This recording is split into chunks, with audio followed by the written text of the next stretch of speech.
مجھے مناسب نہیں لگ رہا تھا کہ میں ڈرائنگ روم سے باہر جا کر کسی سے کھانے کا کہوں۔ گھر کے مکینوں کو اس بات کا خود خیال ہونا چاہیے کہ مہمان اتنی دور سے چل کر آئے ہیں، اور کوئی غیر بھی نہیں، بلکہ ابا اس حویلی کے سب سے بڑے بیٹے ہونے کا اعزاز بھی رکھتے ہیں، جن کی پیدائش پر دادا نے اتنی خوشی منائی تھی کہ 7 دن تک دیگیں چڑھی رہیں، اور پشاور صدر کا ہر گھر قورمے کے سالن اور حلوے سے فیض یاب ہوتا رہا۔ غربا کی ایک لمبی لائن 7 دن تک خوب پیٹ بھر کر کھانا کھاتی رہی۔ ابا شادی کے 5 سال بعد ہوئے تھے، اس لیے دادا کی خوشی کا کوئی ٹھکانہ نہ تھا۔ ابا کے بعد بھی اللہ نے دادا کو بیٹا دیا، لیکن اتنی خوشی دادا نے ابا کی پیدائش پر منائی تھی، اتنی خوشی انہوں نے اپنی کسی اولاد کی نہیں منائی۔ ابا دادا کے لیے لکی بھی ثابت ہوئے کہ ان کے بعد فوراً ہی جڑواں بیٹا بیٹی پیدا ہوئے تھے۔ اب جہاں ان کا سونا آنگن بچوں کی کلکاریوں سے گونجنے لگا، وہی دادا کے کاروبار کو ایک دم سے ہی ترقی کے پر لگ گئے، اور دیکھتے ہی دیکھتے جہاں ان کی چھوٹی سی کریانے کی دکان تھی، اب وہاں پوری ایک مارکیٹ دادا کے نام سے کھڑی تھی۔ بلکہ آہستہ آہستہ دادا کا کاروبار بڑھتا ہی جا رہا تھا، اور وہ اس کشادگی اور اس میں برکت کی وجہ ابا کو سمجھتے تھے۔ اسی وجہ سے وہ ابا سے بے انتہا پیار کرتے تھے۔ ابا دادا کے اتنے لاڈلے تھے کہ کوئی بھی انہیں ڈانٹ نہیں سکتا تھا، مارنے کا تو سوال ہی پیدا نہیں ہوتا۔ اوپر تلے بچوں کی پیدائش پر دادی کافی حد تک کمزور اور چڑچڑی ہو گئی تھی، اور وہ اکثر بچوں کو ڈانٹ دیا کرتی۔ ایک دن ابا کی شرارت پر انہیں مارا تو دادا 1 ماہ تک دادی سے خفا رہے۔ اس کے بعد دادی نے کبھی بھی ابا پر ہاتھ نہیں اٹھایا۔ اتنا لاڈ پیار کے بعد تو عموماً ایسے بچے بگڑ جاتے ہیں، لیکن حیرت انگیز طور پر ابا بالکل بھی نہ بگڑے، بلکہ وہ اپنے ماں باپ کے بے حد فرما بردار بیٹے سمجھے جاتے تھے۔ دادا نے انہیں پشاور کے سب سے بہترین اسکول میں داخل کروایا۔ اسکول سے واپس آنے کے بعد کھانا کھا کر تھوڑی دیر آرام کرتے، اور پھر اپنے والد کا ہاتھ بٹانے کی غرض سے ان کی دکان پر چلے جاتے۔ حالانکہ دادا نے کبھی انہیں دکان پر آنے کا نہیں کہا تھا، یہ ان کا اپنا احساس تھا جو وہ اپنے والد کا کیا کرتے تھے۔ وہ اپنے اسکول کا بیگ بھی دکان پر لے جاتے، وہیں پر بیٹھ کر ہوم ورک کرتے، اور پھر اسی دوران اگر کوئی گاہک ان کی دکان پر آ جاتا تو وہ اٹھ کر اس کو سودا سلف بھی دیتے، اور شام کو دونوں باپ بیٹا گھر آتے۔ وقت یوں ہی گزرتا رہا، اور ابا تعلیم کے مدارج طے کرتے ہوئے بالآخر یونیورسٹی پہنچے، لیکن ابا کے چھوٹے بھائی سلیم میٹرک بھی نہ کر سکے۔ دادا ابو نے انہیں دکان پر بٹھا دیا۔ دکان کا انتظام انہوں نے اپنے چھوٹے بیٹے کے سپرد کرنے کے بعد کچھ دن گھر پر آرام کیا، تو ان کے علم میں کچھ باتیں آئیں جن کی وجہ سے وہ بے حد پریشان ہوئے۔ وہ ایک دن مسجد سے واپس آ رہے تھے کہ ایک دوست کے ساتھ رستے میں الیک سلیک ہو گئی۔ آج کل تمہاری دکان کیوں بند ہوتی ہے؟ سب خیریت تو ہے؟ دادا دوست کی اس بات پر بڑے حیران ہوئے اور کہنے لگے، میری دکان تو سردی گرمی کبھی بند نہ ہوئی، تو اب کیسے بند ہو سکتی ہے؟ بس میں ہی دکان پر نہیں آتا تو اپنی جگہ پر سلیم کو بھیجتا ہوں۔ تمہیں تو پتا ہے وہ پڑھائی میں کتنا نکما نکلا، نہ کام کا نہ کاج کا، دشمن اناج کا۔ سوچا اس بہانے اپنے پیروں پر کھڑا ہو جائے گا، ہمارے لیے نہ صحیح اپنے لیے تو روٹی کمانے کا حل ہو جائے گا، اسی لیے دکان پر اسے بھیجتا ہوں کہ اس بہانے اسے کچھ کاروبار کی سمجھ آ جائے۔ دادا نے وضاحت کی، اچھا وہ تو دکان پر کبھی نظر نہیں آیا، تمہاری دکان پر تالا ہی لگا رہتا ہے۔ آج میں تمہارے گھر آنے ہی والا تھا یہی بات پوچھنے کہ دکان پر تالا کیوں لگا ہوتا ہے۔ چلو شکر ہے تم راستے میں مل گئے، یہ کیسے ہو سکتا ہے؟ سلیم تو صبح سویرے دکان کھولنے کے لیے گھر سے نکل جاتا ہے، دادا نے پریشانی سے کہا۔ تو ان کے دوست کندھے اچکا کر بولے، تم خود نگرانی کیا کرو، ساتھ آیا کرو، جوان اولاد ہے، کہیں کسی بری صحبت کا ہی شکار نہ ہو گیا ہو۔ ان کے بچپن کے دوست نے انہیں سمجھاتے ہوئے کہا، تو دادا نے سر ہلاتے ہوئے اس بات کی تائید کی، اور چپکے سے ابا کو فون کیا کہ وہ شام تک گھر آ جائیں۔ ابا کی یونیورسٹی دور تھی، اس لیے دادا نے انہیں یونیورسٹی کے ہاسٹل میں ہی رہنے کی اجازت دے دی۔ دادا کی کال پر ابا فوراً ہی گھر پہنچ گئے، اور پھر دادا نے انتہائی رازداری کے ساتھ ابا کے سامنے ساری بات رکھ دی۔ تو انہوں نے دادا کو تسلی دی کہ وہ پریشان نہ ہو، وہ جلد ہی معلوم کر لیں گے کہ آخر سلیم دکان کھولنے کے بہانے کہاں جاتا ہے۔ ابا نے 2 دن کے اندر ہی پتہ چلا لیا، کہ سلیم کی صحبت بہت ہی گندے لوگوں کے ساتھ ہو گئی تھی۔ وہ یہاں کے بدنام زمانہ لوگوں کے ساتھ بیٹھ کر تاش اور جوا ہی نہیں کھیلتا تھا، بلکہ شراب چرس کے دور بھی یہاں چلتے تھے، اور یہاں ریڈ لائٹ سے دل بہلانے کے لیے لڑکیاں بھی بلائی جاتی تھیں۔ اس اڈے پر ابا نے چچا کو رنگے ہاتھوں پکڑا اور وہیں جم کر پٹائی کی، اور پھر انہیں اسی طرح پکڑ کر دادا کے سامنے لے آئے۔ چچا نے دادا کے سامنے ابا کو بہت گالیاں دی تو دادا نے ایک زناٹے دار تھپڑ چچا کے منہ پر دے مارا۔ نالائق اولاد، تو پیدا ہوتے ہی مر کیوں نہ گیا؟ نہ پڑھائی میں اچھا ہے نہ ہی کمانے میں، دادا کانپتی ہوئی آواز میں بولے۔ تو چچا نے انتہائی کینہ توز نظروں سے ابا کی طرف دیکھا۔ یہ تم نے اچھا نہیں کیا لالا، کس جنم کا بدلہ مجھ سے لیا ہے؟ چچا غصے سے بولے تو دادا نے آگے بڑھ کر ان کا گریبان پکڑ لیا۔ اسے قصوروار کس لیے سمجھ رہے ہو؟ تمہیں اپنی غلطیوں کا بھی کوئی احساس نہیں کہ رنگے ہاتھوں پکڑے گئے ہو؟ یہ بھی کوئی دودھ کا دھلا نہیں ہے ابا، ایک دن یہ بھی آپ کو کوئی بہت اچھی خبر ہی سنانے والا ہے، چچا نے طنزیہ انداز میں ابو کو دیکھتے ہوئے کہا۔ تو ابا نے آگے بڑھ کر انہیں زوردار دھکا دیا، جس کی وجہ سے وہ زمین پر گر گئے۔ اس سے پہلے کہ والد کے سامنے دونوں بچے بھڑ جاتے، دادا نے ان دونوں کو الگ الگ کیا اور ابا کو لے کر اپنے حجرے میں چلے گئے۔ میں تو سوچ رہا تھا کہ مارکیٹ والی دکانوں کا حساب کتاب اس کے ہاتھ میں دے دوں، لیکن اس صورتحال میں اس پر میں کیسے اعتبار کر سکتا ہوں؟ دادا ابو انتہائی شکستہ لہجے میں بولے تو ابا انہیں تسلی دینے لگے۔ سلیم ابھی چھوٹا ہے، جب سمجھدار ہو گیا تو ایسی غلطیاں نہیں کرے گا۔ سمجھدار ہوگا جب میں مر جاؤں گا؟ اس کی عمر میں میری شادی ہو گئی تھی اور میں بال بچے دار بھی ہو گیا تھا، نہ اس نے تعلیم حاصل کی اور نہ کاروبار کرنے کا اہل ہے۔ کل اس کی شادی ہو گئی تو یہ اپنا گھر اور بیوی بچوں کی ذمہ داریاں کیسے اٹھائے گا؟ آپ کیوں فکر مند ہو گئے ہیں؟ انشاءاللہ سب بہتر ہو جائے گا۔ آپ کیوں فکر مند ہو گئے ہیں؟ انشاءاللہ سب بہتر ہو جائے گا۔ فکر مند نہ ہو تو کیا کروں؟ چلتی ہوئی نفع دیتی دکانیں اس کے حوالے کی ہیں، اور یہ دکانیں بند کر کے ان کی آمدنی جوئے اور عورتوں پر اٹھا رہا ہے۔ کیسا بدبخت ہے یہ؟ دادا کا غصہ بڑھنے لگا تو ابا نے انہیں مشورہ دیا کہ آپ اب اس کو اکیلے دکان پر نہ جانے دیں، بلکہ خود بھی اس کے ساتھ بیٹھا کریں۔ اس طرح آہستہ آہستہ اس کے اندر احساس ذمہ داری پیدا ہونا شروع ہو جائے گی۔ تم کہتے ہو تو ٹھیک ہے، ورنہ میں تو یہ سوچ رہا تھا اسے دکانوں پر بالکل نہ جانے دوں۔ نہیں ابا، ایسا مت کریں، اگر آپ نے ایسا کیا تو اسے مزید کھلی چھٹی مل جائے گی۔ اس پر ذمہ داری ڈالیں، نظر رکھیں، لیکن نگرانی اس طرح کریں کہ اسے پتہ نہ چلے۔ آخر کو وہ میرا بھائی ہے، ہم اسے گندگی میں گرنے تو نہیں دے سکتے نا۔ دادا نے ابا کی بات کو مان لیا، لیکن پھر دکانوں پر وہ بھی چچا کے ساتھ جانے لگے۔ اپنے والد کی طبیعت کو بہتر دیکھ کر اور گھر کے حالات کو منظم کرنے کے بعد وہ دوبارہ یونیورسٹی آ گئے۔ لیکن یونیورسٹی آنے کے بعد وہ بے حد پریشان تھے، کیونکہ انہیں بار بار اپنے بھائی کی یہ بات جب بھی یاد آتی کہ یہ بھی کوئی دودھ کا دھلا نہیں ہے ابا، ایک دن یہ بھی آپ کو کوئی بہت اچھی خبر سنانے والا ہے، تو وہ پریشان ہو جاتے۔ کیا سلیم میرے بارے میں جانتا ہے؟ نہیں نہیں، وہ اپنی ہی سوچ کی نفی کرنے لگے۔ داؤد کو میرے اور نگینہ کے تعلقات کے بارے میں بھلا کیسے علم ہو سکتا ہے، جبکہ یہ بات تو میں نے اپنے یونیورسٹی فیلو سے بھی چھپا رکھی ہے۔ دوسری جو چیز انہیں پریشان کر رہی تھی وہ ان کے والد کا رویہ تھا۔ وہ اب اپنے اور نگینہ کے تعلق کے بارے میں حقیقی طور پر پریشان تھے، کیونکہ انہوں نے یہ سوچ رکھا تھا کہ آخری سمیسٹر کا امتحان دینے کے بعد وہ اپنے اور نگینہ کے تعلق کے بارے میں اپنے والد سے بات کریں گے۔ لیکن نگینہ کا تعلق بازار حسن سے تھا اور وہ یہاں کی مشہور رقاصہ کی بیٹی تھی، لیکن نگینہ نے ماں کا یہ پیشہ نہیں اپنایا تھا۔ اسے بچپن سے ہی پڑھنے لکھنے کا بہت شوق تھا، اور اس کی ماں جسے وہ باجی کہتی تھی، نہ جانے کیسے نگینہ کی اس بات کو مان لیا اور اسے اس پیشے کی تربیت نہ دی، بلکہ اسے اعلیٰ تعلیم کے لیے یونیورسٹی تک بھیج دیا۔ وہ ایک سادہ مزاج لڑکی تھی، اس میں اس بازار کی کوئی فریب کاریاں موجود نہ تھی۔ سیدھے سادے کھلے لباس پہن کر وہ یونیورسٹی آتی تھی۔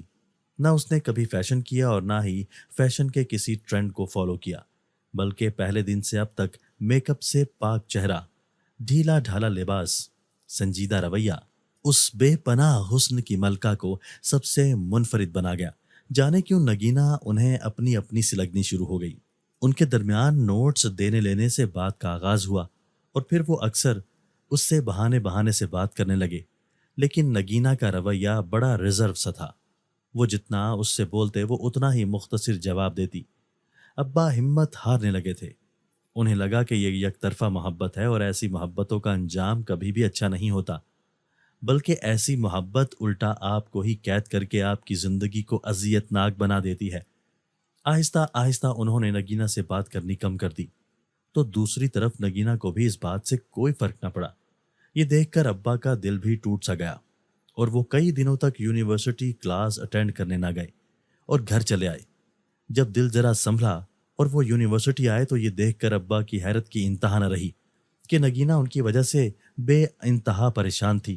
وہ جو ہی کوریڈور میں نظر آئے تو وہ دوڑتے ہوئے ان کے پاس آئی اور ان کی خیریت معلوم کرنے لگی۔ اس کے انداز میں فکر تھی اور آنکھوں میں ان کے لیے بے انتہا بے قراری بھی۔ وہ اس جذبے کو کیا نام دیں؟ ان کی سمجھ میں نہیں آ رہا تھا، کیونکہ نگینہ ان کے لیے ایک عجیب پہیلی تھی کہ جب وہ ساتھ تھے تو پرواہ نہیں کرتی تھی اور جب وہ دور ہوئے تو وہ پریشان تھی۔ ان کا یونیورسٹی کا یہ آخری سیمسٹر تھا اور اس کے بعد سب نے اپنے اپنے گھر چلے جانا تھا، اس لیے ابا نے آخری کوشش کی کہ کسی طرح نگینہ سے بات کی جائے اور انہیں اپنے دل کا حال بتایا جائے۔ لہٰذا انہوں نے ایک دن موقع دیکھ کر اپنی محبت کا اظہار کر دیا۔ تو اس کے چہرے پر عجب مسکراہٹ تھی، لیکن آنکھوں میں واضح گھبراہٹ تھی۔ یہ دھوپ چھاؤں کا منظر انہیں سمجھ نہ آیا، تو انہوں نے نگینہ سے کھل کر بات کرنے کی کوشش کی کہ وہ کوئی اس کے ساتھ ٹائم پاس کرنے والا لڑکا نہیں ہے، بلکہ اس سے شادی کر کے عزت کے ساتھ اپنے گھر لے جانا چاہتے ہیں۔ آپ مجھے عزت کے ساتھ اپنے گھر نہیں لے کے جا سکتے، یہ ذرا مشکل کام ہوگا۔ پہلی بار نگینہ کھل کر بولی، اور جو وہ بولی تھی وہ ابا کی سمجھ میں نہیں آ رہا تھا۔ تو ابا نے چونک کر اس کی طرف دیکھا اور اسے کہا کہ کیوں تم ایسا کہہ رہی ہو؟ تو وہ بہت آہستہ سے ان سے بولی کہ کیا آپ میرے خاندان کے بارے میں کچھ جانتے ہیں؟ کیا آپ جانتے ہیں کہ میں کون ہوں اور میرا تعلق کن کے ساتھ ہے؟ میں تمہارے بارے میں کچھ بھی نہیں جانتا، میں تمہیں جانتا ہوں اور مجھے تمہارے ساتھ رہنا ہے۔ تم کون ہو، کیا ہو، یہ سب تمہاری ذات کے ساتھ جڑا ہو سکتا ہے، لیکن میرے نزدیک اس بات کی کوئی اہمیت نہیں، کیونکہ میں تم سے بے انتہا محبت کرتا ہوں۔ محبت؟ وہ ہلکے سے ہنسی۔ کیوں ہنس رہی ہو ایسے؟ کیا تمہیں مجھ پر شک ہے؟ نہیں، شک نہیں ہے، لیکن عموماً محبت کے دعوے دار ایسے ہی دعوے کرتے ہیں اور پھر کچھ عرصے کے بعد بھاگ جاتے ہیں۔ میں نہ بھاگنے والوں میں سے ہوں اور نہ ہی بھگانے والوں میں سے۔ میں عزت کے ساتھ تمہارا رشتہ تمہارے گھر والوں سے مانگوں گا۔ اچھا، میری بھی ایک پھوپھی تھی، وہ بازار کی مشہور رقاصہ تھیں۔ ان پر بھی کوئی بری طرح سے مر مٹا تھا اور ان پر اپنے بینک کے خزانے کھول ڈالے تھے۔ پھوپھی کو لگا کہ وہ ان سے سچی محبت کرتا ہے، لہٰذا انہوں نے بازار کے سب لوگوں کی مخالفت مول لے کر اس سے شادی کر لی، لیکن یہ شادی خفیہ کی گئی تھی، لڑکے کے گھر والوں کو نہیں پتا تھا۔ 2-3 مہینے دونوں بڑے ہنسی خوشی رہے، لیکن پھر ایک رات وہ اجڑی حالت میں گھر کی دہلیز پر کھڑی تھی۔ وہ شخص اسے چھوڑ کر بھاگ گیا تھا اور باہر کے ملک چلا گیا۔ وہیں سے اس نے پھوپھی کو طلاق بھیج دی۔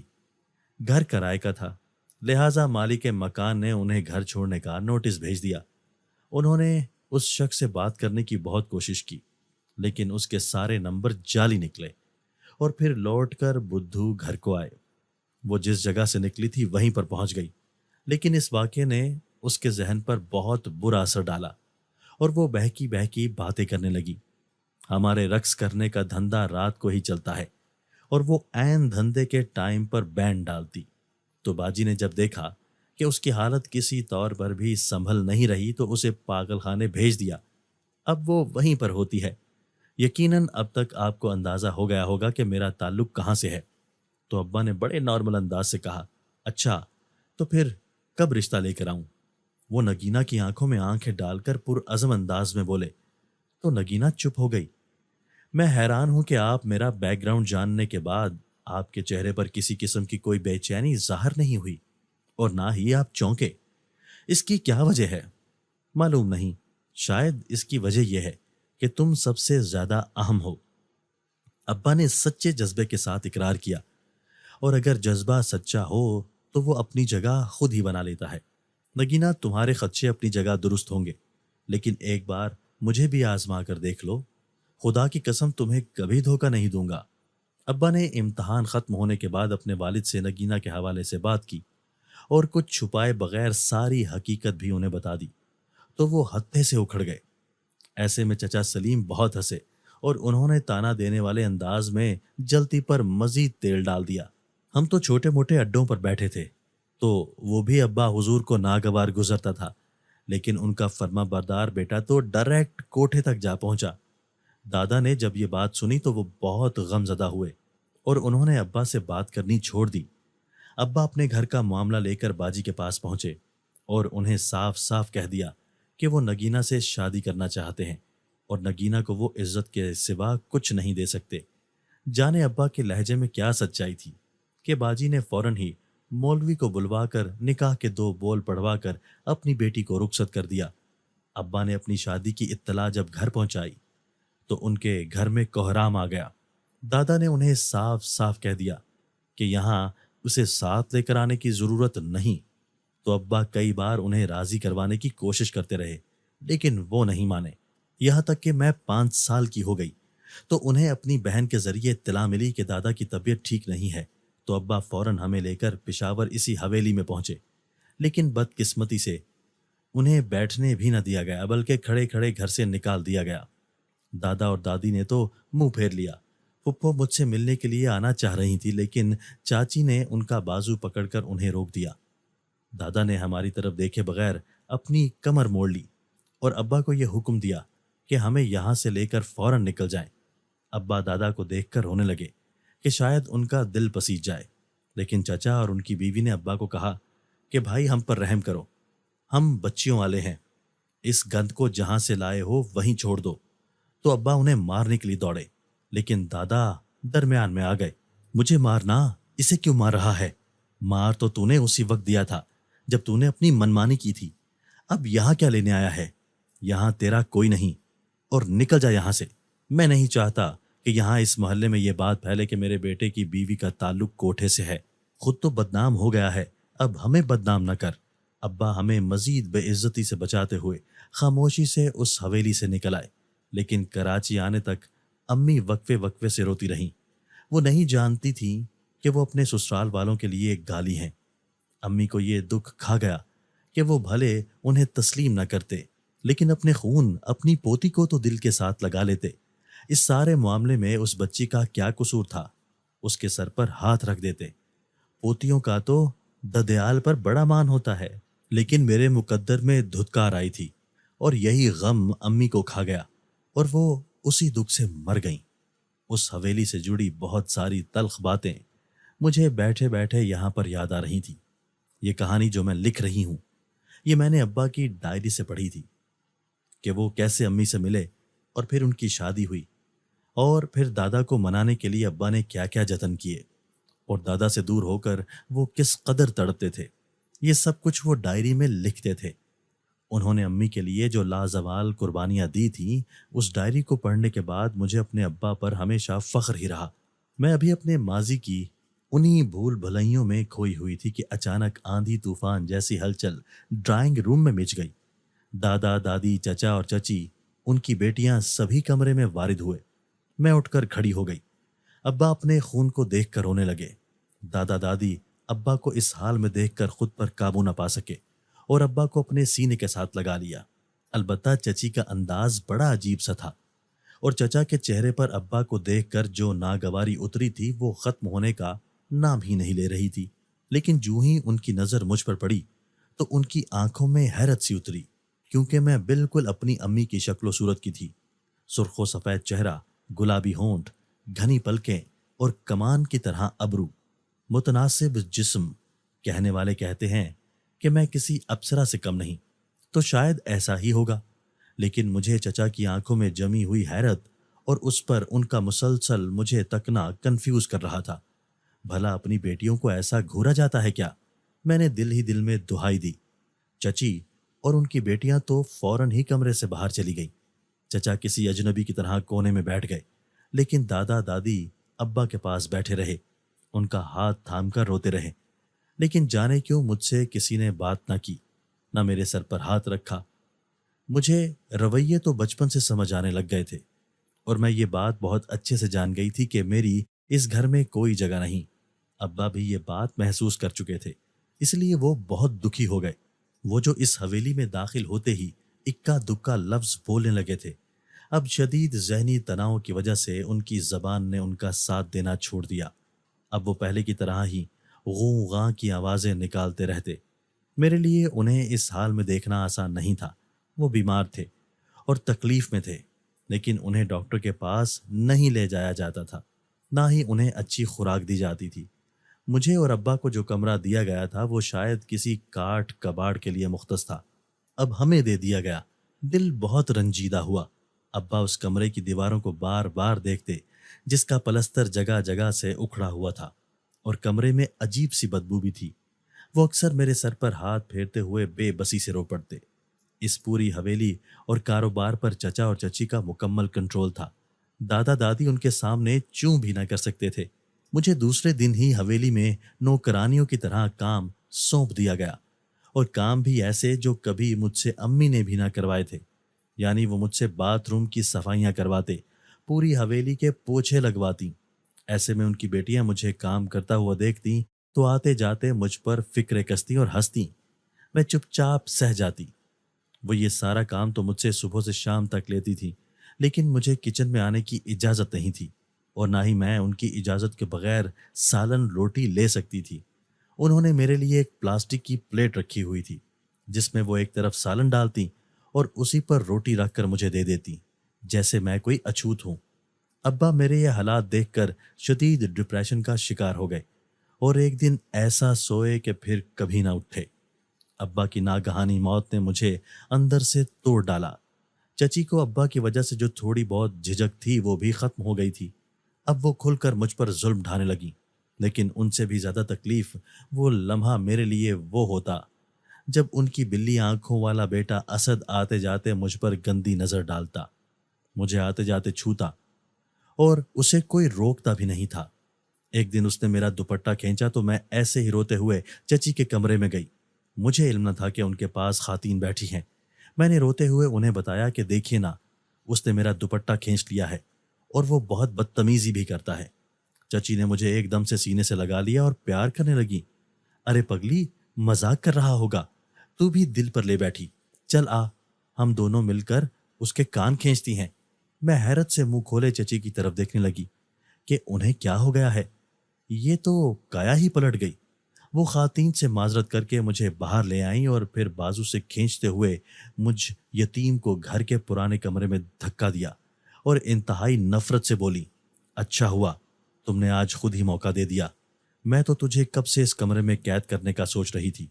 بڑی ستی سوتری بنتی ہے تو اور تیری ماں۔ تم دونوں جس بازار سے تعلق رکھتی ہو وہاں تو دعوت گناہ عام ہے۔ میرے بیٹے نے دوپٹہ کا کھینچ لیا کہ تجھے بڑی تکلیف ہو گئی۔